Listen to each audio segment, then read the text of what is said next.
This is Zach. He's a 21-year-old guy.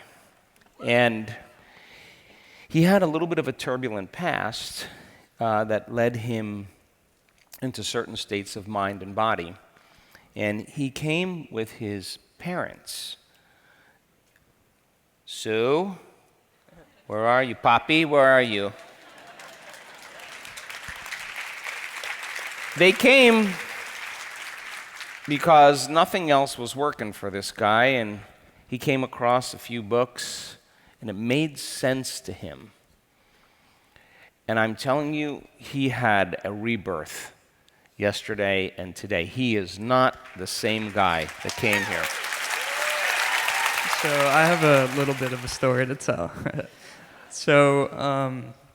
In high school, I had freshman year, I played soccer, and I ended up having 2 concussions, which ended up causing a little issue in my brain, I guess, and I was becoming depressed, but nothing too bad stuff. I was just not that happy, but ultimately I was getting through the day and whatnot. My second semester, senior year, on Valentine's Day, I was at school. There was a school shooting that day, and we ended up losing 17 people. One of the major school shootings you've heard about, yes? He was there. It was at his school. And I ended up losing some people I grew up with and friends, and it was just awful. And a year after that, I ended up losing a friend of mine who had committed suicide because she couldn't deal with the pain of losing one of her good friends. So after the shooting, I was not doing too well. Depression started to kick in, suicidal. Just every day I'd cry myself to sleep. I ate lunch alone just because I was not doing too well. And ultimately, I just needed something to help me, but every night I'd go to sleep and I would just cry myself to sleep, and I was like, there's just no hope out there.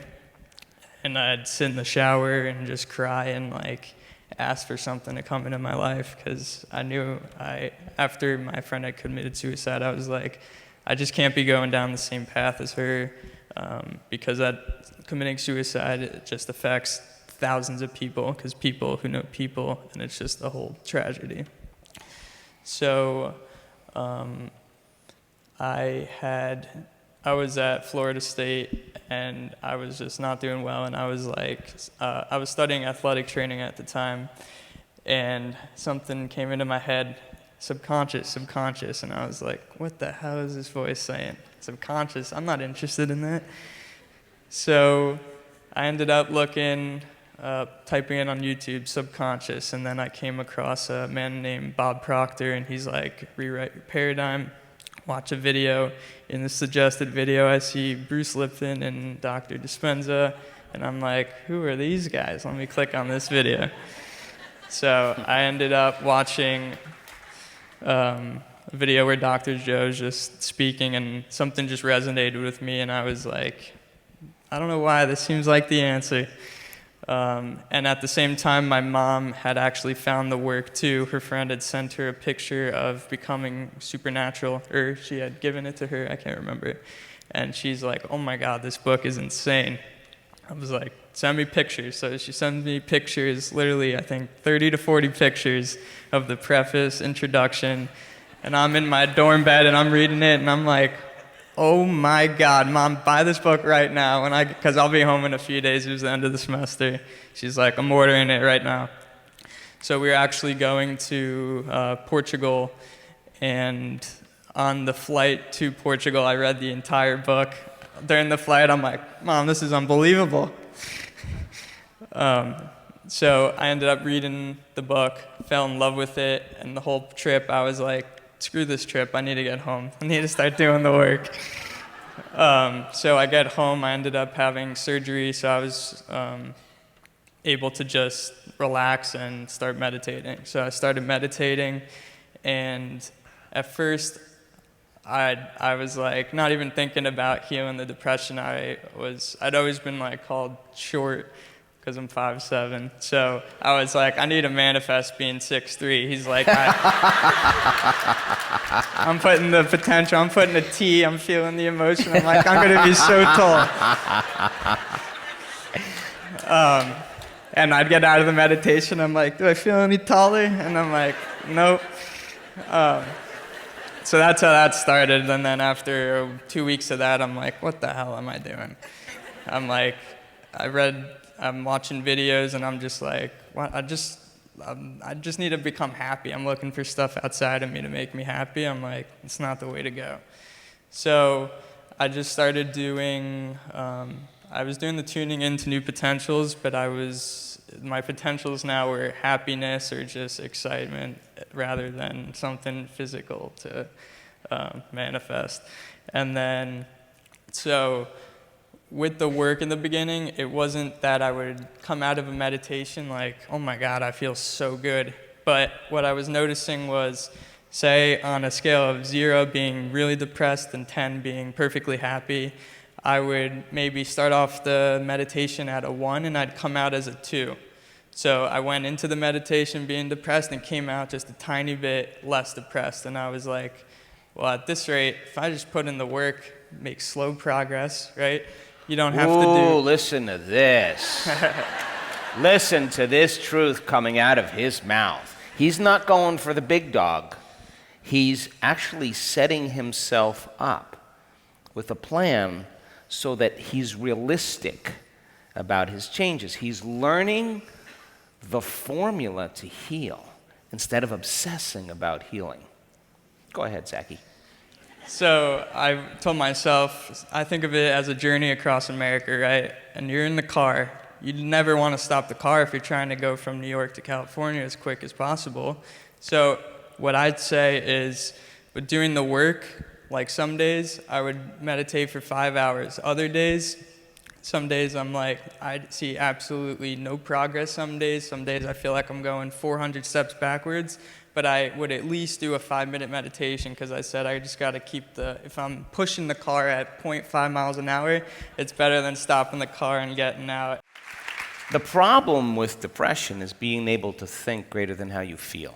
That's the challenge, right? So he was learning how to climb out of that emotional state. And because the environment is so seductive, that your reaction and your responses, consciously or unconsciously, to the environment sometimes return us back to our old feelings and thoughts. And a lot of times it is 2 steps forward, and other times it's a few steps backwards. But if you keep showing up and keep applying, then the steps going forward start to outweigh the steps going backwards, because that's your intention. How many people understand? He didn't give up and say, this is too hard. He didn't say, oh, I tried it once, how come I'm not healed? Even though being very close to that. Sometimes I would just do a minute meditation and I was like, all right, it's better than nothing. But some days I would sit in bed, stare at the ceiling for about 45 minutes, convincing myself that I needed to get at least a minute in. If you look at my YouTube, what I viewed, I think I viewed almost every single testimonial. Some days I'd need to go through 20, and then I'd be the 20th one like, all right, I'm going to do this now. Which I think the testimonials are the biggest part of this work, because I think, like he said in the beginning, the woman said she believes the work works, but not for herself, and that's kind of where I was at. And I think a lot of people are there, because a lot of people have that conditioned thought where they see other people healing from miraculous things, and it's like, but I'm different, which in a sense, none of us are different. We're all the same. We're all made out of the same energy. So with the work, it was just very slow progress for a while. Sometimes I felt like I had gone a month and nothing was changing. Sometimes I would come out of a meditation and I'd have a glimpse of just what it would feel like to be at a neutral state, not even happy. So that was during the summer. I ended up going back off to college for the fall, and being up there with 3 roommates who were just partying all day. I'd be like, all right, it's 9 o'clock, I gotta go to sleep. And really, I was just going to meditate, because I knew if I told them I was meditating, they would have been knocking on my door, kicking the door down, saying, come on, you gotta get out here, what the hell are you doing? So my big change really happened once it was the second year anniversary of the shooting on February 14th.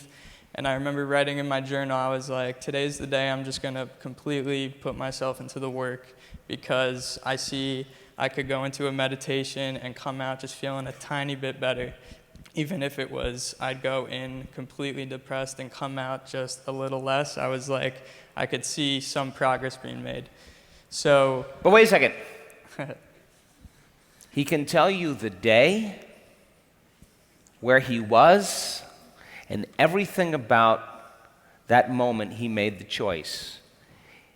Everybody who has a healing that I've come across has that moment of reckoning where they said, I just finally made up my mind to go all in. I can tell you where I was, the time of day it was, who I was with, the exact date. The moment the choice was made with an amplitude of energy that was greater than the hardwired programs in the brain and the emotional conditioning in the body responds to the mind. The choice that he made became a moment in time that he would never forget. It became a long-term memory, and the stronger the emotion, the more he paid attention to the decision. And that's a big stone dropped in the quantum field in that lake, and it sends a ripple out, and he's aligning himself with a new future. He's getting a sampling, a taste of the future, and that's his body responding to his mind. How many people understand?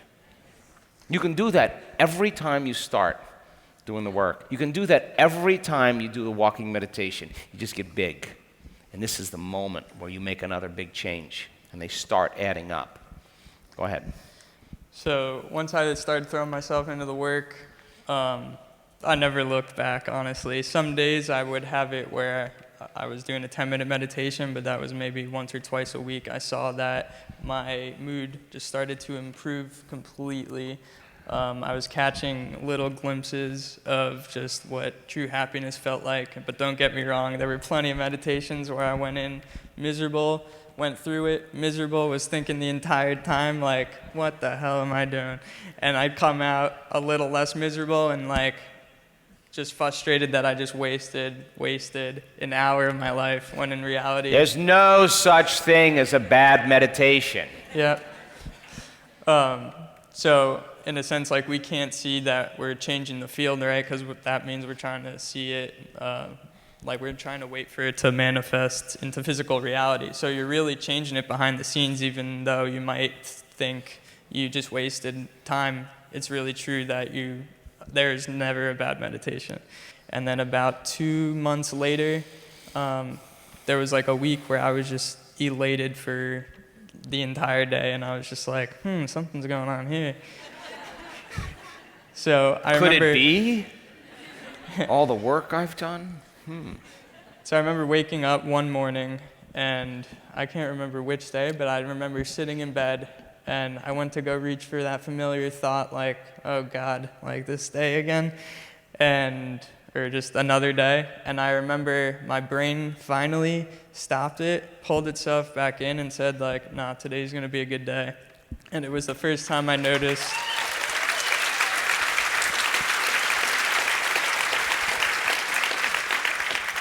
It was the first time I noticed that my brain now was starting to operate on the new software program that I had spent so much time implementing. Once I started to feel better, my meditations once in a while were starting to be like a little bit mystical. I was getting a little excited. Had a couple out-of-body experiences, was starting to see some going through like little tunnels, seeing portals. I'd run into my mom's room. I was like, Mom, you will never believe what just happened. And then part of the work that I was kind of just doing in the background with my main focus, trying to just become happier and have a love for life, was I was manifesting things that didn't seem like a big deal, which obviously is why they manifested, because I wasn't having my focus on them, waiting for them to manifest. And my life had started to change drastically. I had different music tastes. I had different cravings for food. I used to want to be a bodybuilder. I had lost 50 pounds. And I just started to love myself, which was the main thing that the work was helping me do, was self-love, which is truly the how you heal any disease in my mind, is the love. So once things started to get a little more mystical, I was just becoming so much happier. You could ask my parents. They noticed a huge change in me. I had been born with chest virus, and I didn't speak for a while. Parents thought I was going to be mute, and my whole life I'd had anxiety with speaking, which is kind of comical.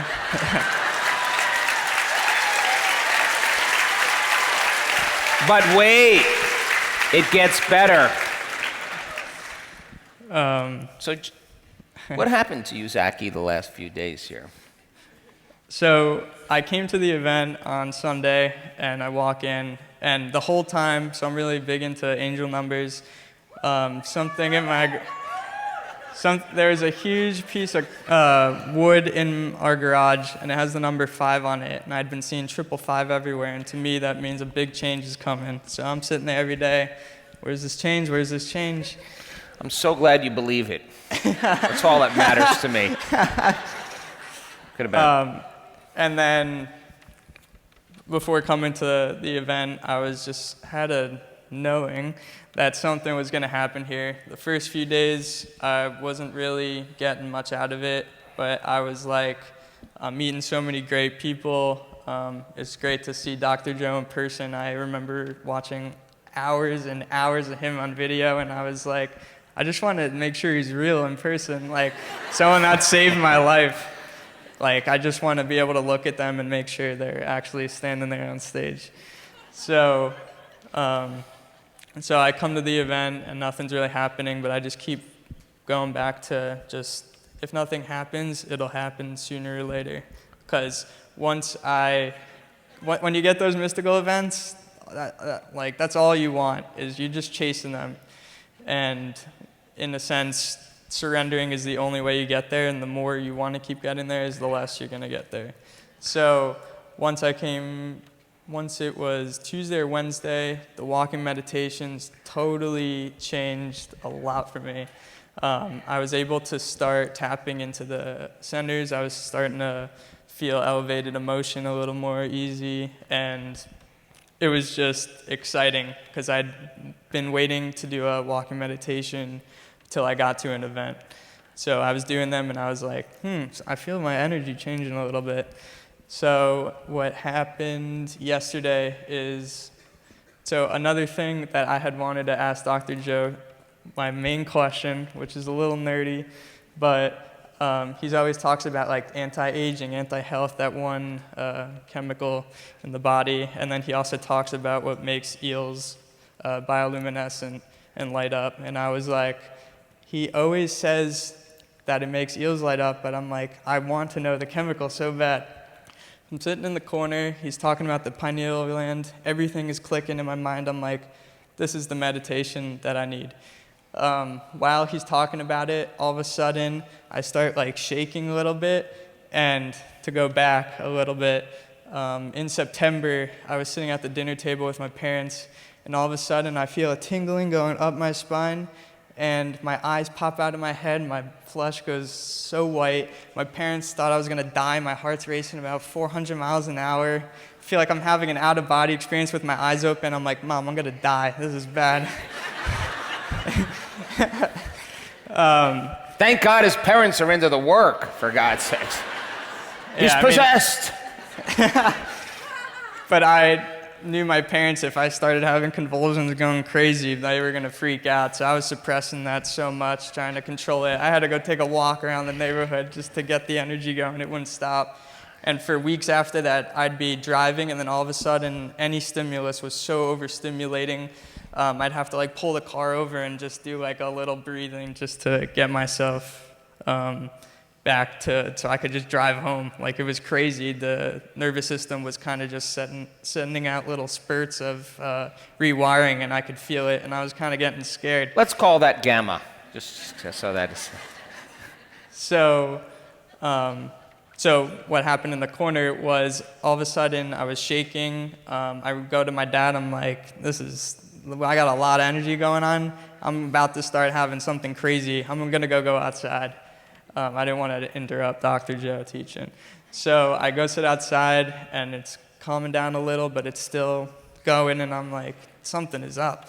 So I had met a wonderful woman named Laura during the event, and I see her, she's standing alone, and I was like, Laura, I need you to talk me through this. I'm going through something, and I'd heard so many stories, but as much as Dr. Joe could say it's a lot of energy, you have to go through it to understand it's a lot of energy.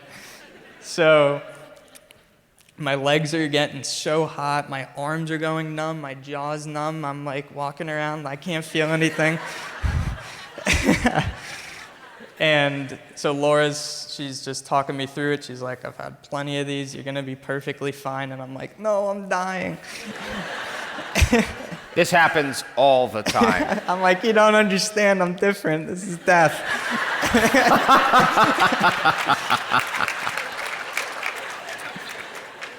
So she ends up putting me on the floor back there, and I'm going wild. I'm like grunting and making all sorts of noises. I can't feel my body except for just doing crazy things.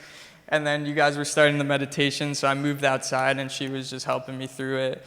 And then I closed my eyes, and I started seeing all these fractal patterns and a butterfly, and then a triangle with an eye in it.